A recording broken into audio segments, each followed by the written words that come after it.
Hello everyone, Harshvaish this side. Hope you all are doing great. So today in this video, I will be sharing with you how I got this a CFA Access Scholarship and now how you can also apply for this same by keeping some prerequisites in mind while applying for this scholarship.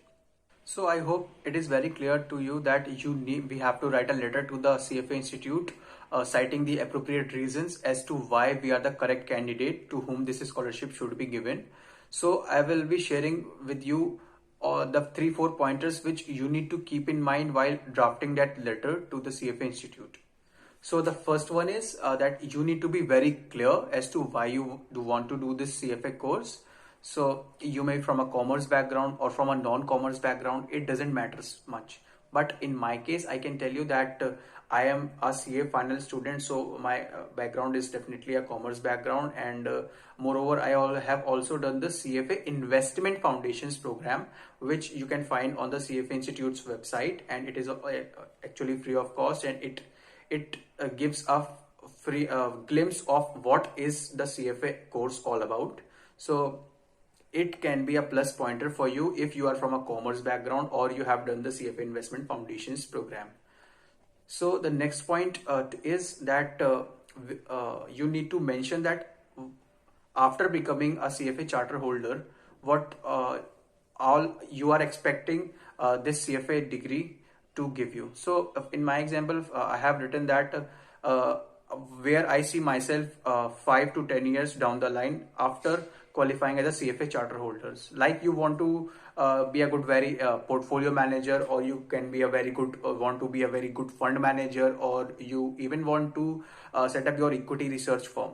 So you need to mention these things clearly in your draft letter. Okay. So the third point is your academic background. Yes, a good academic background is definitely a plus pointer, but do mention it if you have a good academic background. But in case if your academic background was not that strong, then you should avoid writing that. Instead, you can rather focus on your educational qualification in such cases. Okay. Now the fourth point is, and the most important point is your financial background. So you can tell in your this draft letter about your family and your family's income, sources of income, and the approximate expenditures you and your family incurs to incur for a living. Okay, if you are not earning member, then you should mention these things clearly in your draft letter, and you should also mention the approximate income and of your parents and the number of dependents in your family. Merely having a weak financial background will not make you eligible for this scholarship. You actually need to prove them that why you are the right candidate for them to whom this scholarship should be given. Yes, so let's jump on to the next part of this video, where I will be sharing with you the exact letter which I had written to the CFA Institute. Now I will show you the exact letter which I had written to the CFA Institute. So this is the original letter which I had originally written to the institute. So I will be giving you a glimpse of it, that what all things you need to keep in mind. So let's start this. So this starting is that I am a student of this course. You should mention this course that in my case I am a chartered accountancy student. So I have written this. And what is your career objective? Your career objective is to become a portfolio advisor or the investment banker or any other things. You should mention this clearly. And you see the CFA as a brilliant course which can help you to achieve your ambition. Okay. Now the next para is all about your graduation part, the year in which you completed your graduation and what you are currently doing. Okay, if you are studying. Then the third para is I come from a middle humble background. This is one of the important paras here, that you should clearly mention on, also highlight these things, that you are from a middle income humble background and your family consists of how many members, your father, mother, even your siblings, and what they are currently doing. You know.